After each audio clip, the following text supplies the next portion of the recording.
बिस्मिल्लाहिर्रहमानिर्रहीम। अस्सलाम वालेकुम नाज़रीन, वेलकम टू पर्सनल देसी हेल्थ। मैं आपको अपने पर्सनल देसी हेल्थ चैनल पर खुशामदीद कहता हूँ और उम्मीद करता हूँ आप सब खैरियत से होंगे।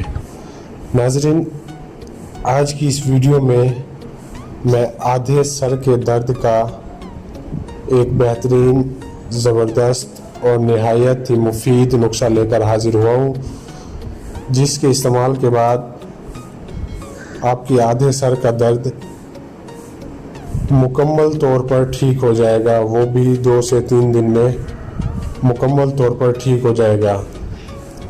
नाज़रीन, वीडियो की जानिब चलने से पहले मैं आपसे छोटी सी गुजारिश करूंगा, अगर आपने मेरे इस चैनल को सब्सक्राइब नहीं किया तो इसको सब्सक्राइब करें और बेल आइकन को दबाएं ताकि मेरी आने वाली हर नई वीडियो आपको मिलती रहे।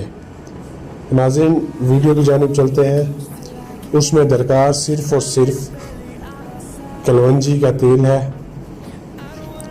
तरीका इस्तेमाल ये है कि आपने रोज़ाना रात को सोते टाइम कम से कम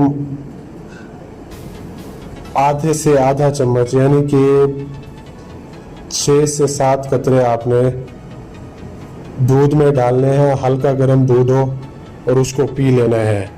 3 दिन तक मुसलसल करना है। इंशाअल्लाह 3 दिन के बाद आपके आधे सर का दर्द बिल्कुल ख़त्म हो जाएगा। इस वीडियो को आगे भी शेयर करें। मैं उम्मीद करता हूँ आपको ये वीडियो अच्छी लगी होगी। अगर अच्छी लगे तो इसको लाइक करें। मैं कीमती टाइम देने का शुक्रिया। अल्लाह हाफिज़।